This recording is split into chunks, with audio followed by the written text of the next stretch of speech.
قرآن کی آیت پڑھنے والوں کل نفس ذائقۃ الموت، ذرا خون کے مسئلے کو بھی سمجھو۔ قرآن کریم سے انک میت و انہم میتون کہنے والوں، ذرا یہ بھی سمجھو کہ خون کے بارے میں قرآن نے کہہ دیا کہ خون ناپاک ہے۔ اب اس صحابی رسول سے زبان حال سے ہم پوچھتے ہیں کہ آپ نے رسول کریم علیہ السلام کے خون کو کیوں اپنے پیٹ میں ڈال دیا؟ اور اس کے بعد رسول کریم علیہ السلام کی بارگاہ میں پہنچے۔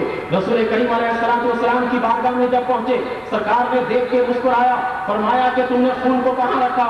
عرض کرنے لگے آقا بالکل محفوظ جگہ پر میں رکھ کر آیا ہوں۔ نبی کریم علیہ السلام نے مسکراتے ہوئے فرمایا کہ شاید تم اس خون کو پی کر آئے ہو۔ وہ صحابی عرض کرنے لگے آقا ہاں یہی بات ہے، میں اس خون کو اپنے پیٹ میں ڈال کر آیا ہوں، اس لیے کہ میں جس جگہ پر بھی جاتا تھا وہ جگہ آپ کے خون کے مطابق نہیں تھی، اس وجہ سے میں نے یہ مناسب سمجھا کہ میں اس خون کو پی جاؤں۔ میرے آقا صاحب چاہتے وہ فرماتے کہ میرے خون کو اپنے پیٹ میں ڈالنے والوں، قرآن میں تم نے نہیں پڑھا کہ خون ناپاک ہے، میرے خون کو اپنے پیٹ میں ڈال لینے والوں، کیا اس خون کی ناپاکی کے بارے میں تمہیں علم نہیں تھا؟ نہیں، میرے آقا علیہ السلام مسکراتے ہیں، مسکراتے ہوئے کہنے لگے جاؤ جس جسم کے اندر میرا خون چلا گیا جہنم کی آگ اس کو نہیں جلا سکتی۔ نعرہ تکبیر، نعرہ رسالت، علماء اہل سنت، علماء اہل سنت۔ یہ خون ناپاک ہے، لیکن یہ ناپاک کس کے حق میں ہے؟ خود سرکار کے، امت کے حق میں پاک ہے۔ شاہ عبدالحق محدث دہلوی رحمۃ اللہ تعالی علیہ فرماتے ہیں کہ یہ خون ناپاک ہے، لیکن سرکار کا خون سرکار کے لیے امت کے حق میں پاک ہے، امت کے حق میں ناپاک نہیں ہے۔ یہ وفات ہے لیکن سرکار کے لیے، امت کے لیے حیات ہے۔ یہی تو میں نقطہ سمجھانا چاہ رہا تھا، یہ وفات ضرور ہے لیکن یہ سرکار کے لیے وفات ہے، امت کے لیے تو اب بھی یہ حیات ہے، امت کے لیے اب بھی یہ زندگی ہے۔ حیاتی خیر لکم و مماتی خیر لکم، اے لوگوں میری موت سے ڈر مت جانا، میری موت بھی تمہارے لیے بہتر ہے۔ یہ کتنا نقطہ ہوا جی؟ چوتھا، پانچویں سننا۔ اچھا یہ بتائیے کہ جنت میں موت ہے؟ نہیں، قرآن میں ہے لا یذوقون فیہا الموت، جنت میں موت نہیں۔ جو جنت میں ایک دفعہ چلا جاتا ہے پھر اسے کبھی بھی موت نہیں آتی، بلکہ قرآن کریم تو یہاں تک بتاتا ہے کہ جو جہنمی جہنم میں چلا جائے جہنم میں بھی موت نہیں، نہ تو وہ جہنم میں جی سکے گا صحیح طور پر اور نہ جہنم میں مر سکے گا صحیح طور پر، بلٹ کر وہیں پر ختم ہو جائے گا، بلٹ کر وہیں پر مر جانے رہے گا، لیکن وہ پھر بھی اس کے جسم سے روح نہیں نکلے گا۔ تو جنت میں تو بدل جاتا موت نہیں ہے، لا یذوقون فیہا الموت، قرآن میں ہے کہ جنت میں موت نہیں ہے۔ جب یہ بات آپ کے سمجھ میں آ گئی تو مجھے یہ بتاؤ کہ سرکار جہاں آرام فرما رہے ہیں وہ حصہ جنت کا ٹکڑا ہے یا نہیں؟ یہ ہم اپنا عقیدہ نہیں بتا رہے ہیں۔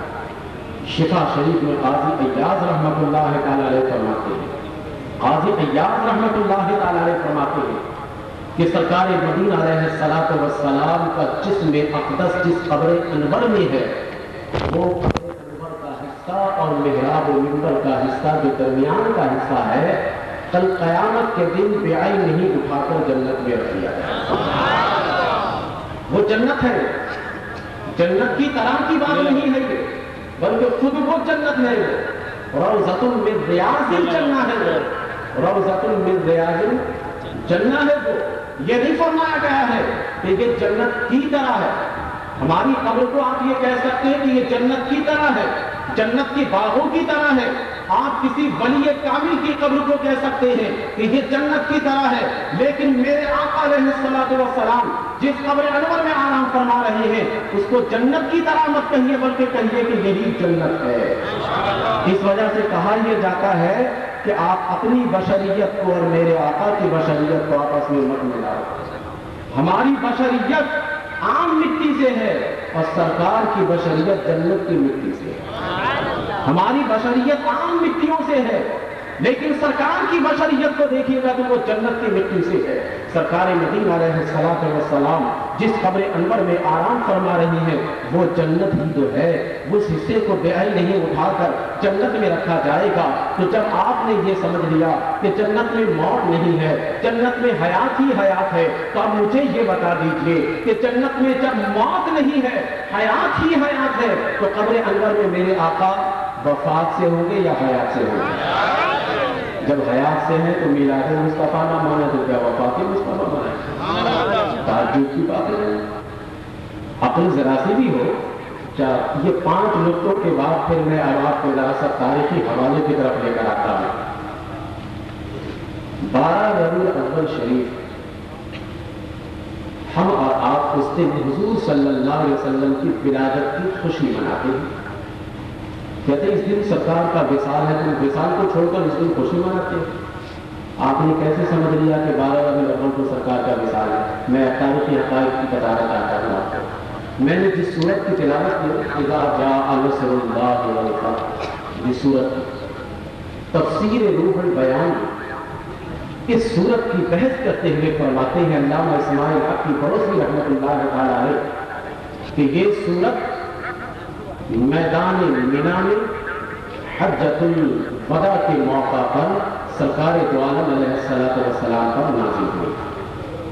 ذرا آپ غور سے میری بات کو سنیے، تاریخ کو میں گنتی کرا کے آپ کے حوالے کرنا چاہوں گا، آپ خود فیصلہ کیجئے گا کہ 12 ربیع الاول کو میرے آقا کو وصال ہے یا اس سے پہلے۔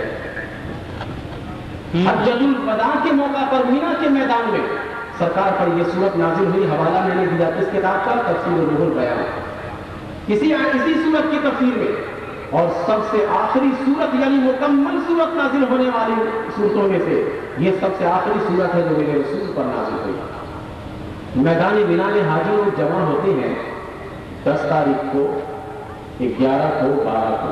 اگر 12 کو کوئی شیطان کو کنکری وقت پر نہ مار سکے تو حکم یہ ہے کہ 13 تاریخ کو کنکری مار کے ہو جائے۔